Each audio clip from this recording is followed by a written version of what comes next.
So some of you have been searching on Google and asking this question: how to start a real estate business without an investment? And I want to give you the real good answer, because I think you're going to be really happy that you can, but I'm going to really tell you how, because there's some tricks, some things have changed, and I want to give you some great information. So let's go.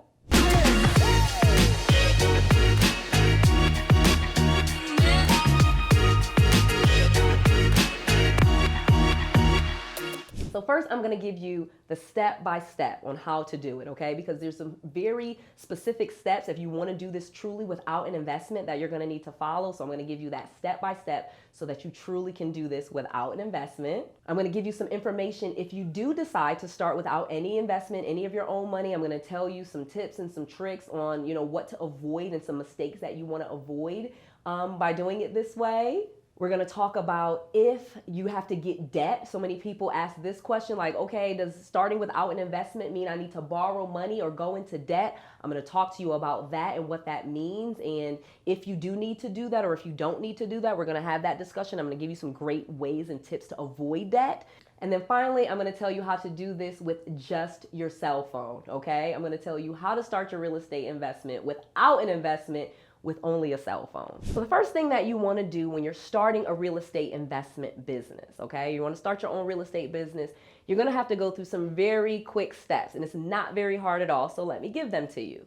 Number one, you need to name your business. What is your business going to be named?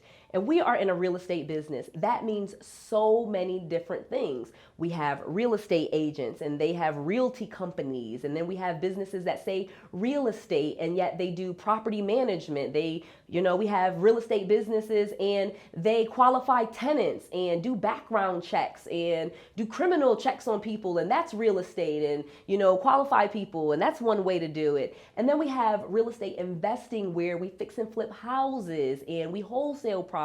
So there's so many different things and types of businesses that you can start in real estate. And so you have to decide which one of those things is your business going to do, and then name your business accordingly. So let's kind of talk through that.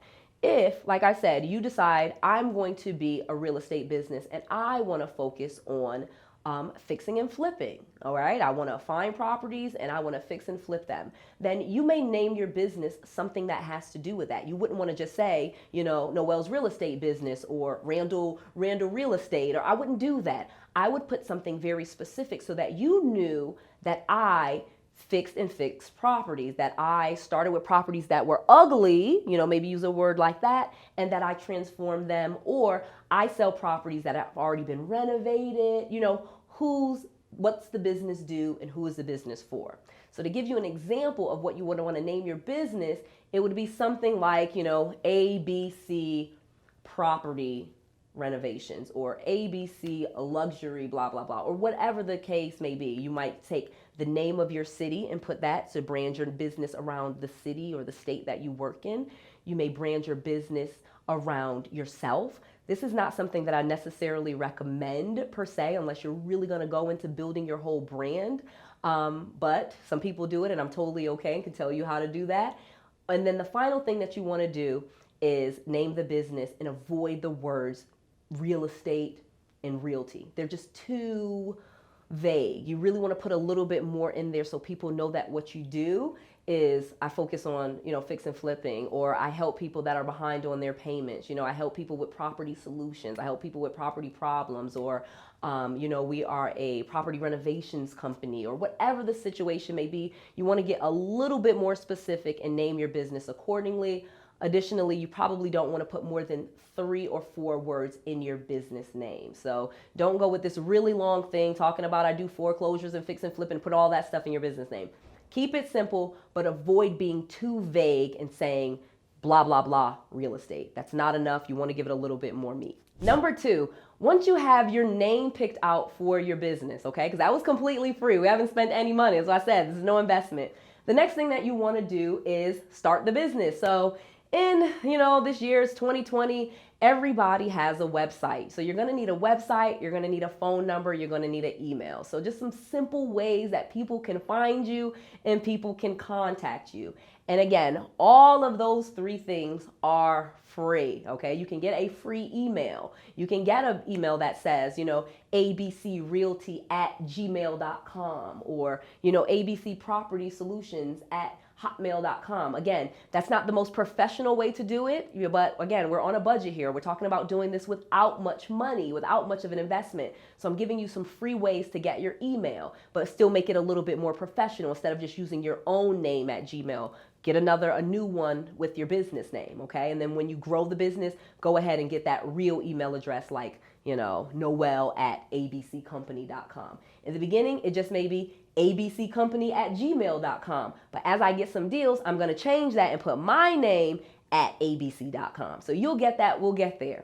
The next thing, because email is easy. We know how to get an email. A phone number. You need a phone number. You don't want to just give out your cell phone number. So you want to get a Google phone number. Is completely free, okay? There's lots of numbers that are completely free, but Google is one that everyone knows. A Google phone number, you can get that for your business, and that can be the number that you use, and it rings to your cell phone. So again, completely free. And then a website. How do you get a free website? There's lots of free websites. Now, again, some of them may have the branding of the person that gave you the website, but we're doing this on a budget. So again, we'll graduate as we get some money in. So Wix.com is one that gives out free websites. There's some low cost options at GoDaddy and a few others that are like $5 and $10. But again, there are free websites. You can totally Google this and find free websites, but you need a way for people to contact you. And again, we're doing this without a budget, so that's how you do it.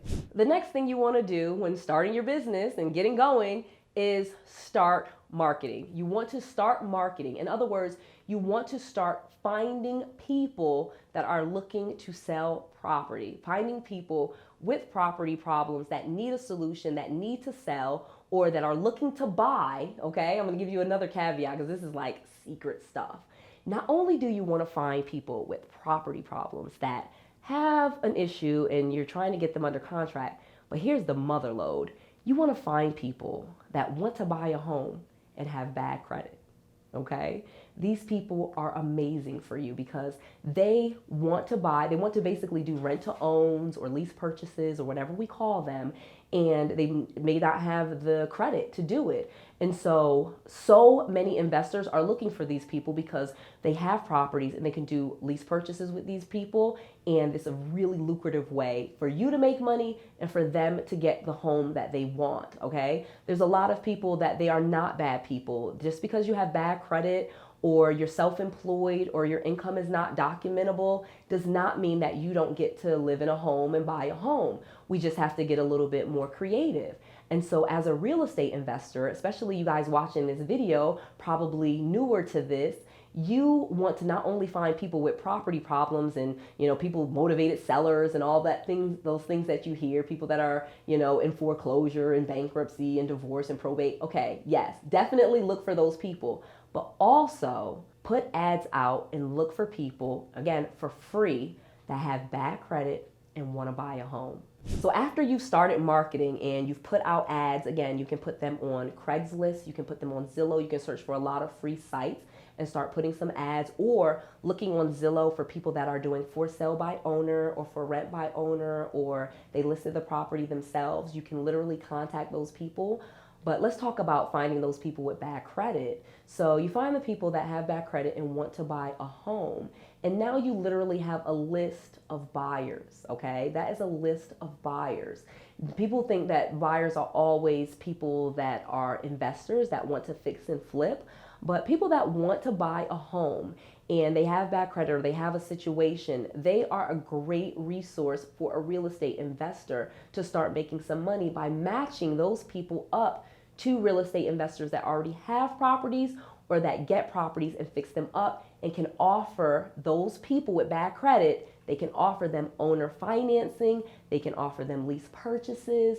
They can offer them rent to own. So many things. And in the process, you will get paid. You pick up fees. You pick up marketing fees. You pick up referral fees. You pick up commission. I mean, oh my gosh, it's amazing. So if you want more information about this, this video will be way too long about all of the different ways that you would get paid. So you can go to noelsfreetraining.com and I give you the formula there in that free webinar, and that'll help you out so much. Okay, so that wraps up this video. Hopefully now you see you truly can start a real estate business without an investment. I gave you a free way to get everything that you need. The only thing that I would recommend that I didn't say that it's not, but it's because it's not required, is of course a business license. Now, again, we said no investment, so I wanted to really stay true to what the question was and answer your question where it truly was no money.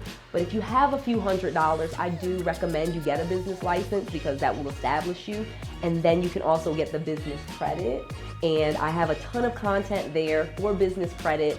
So watch these videos, like this. If you have any questions, comment below. I read every single comment and I reply, and we have great conversations. I just want you guys to be successful. I'm releasing content every single day to help you in your business. So please, talk to you next time.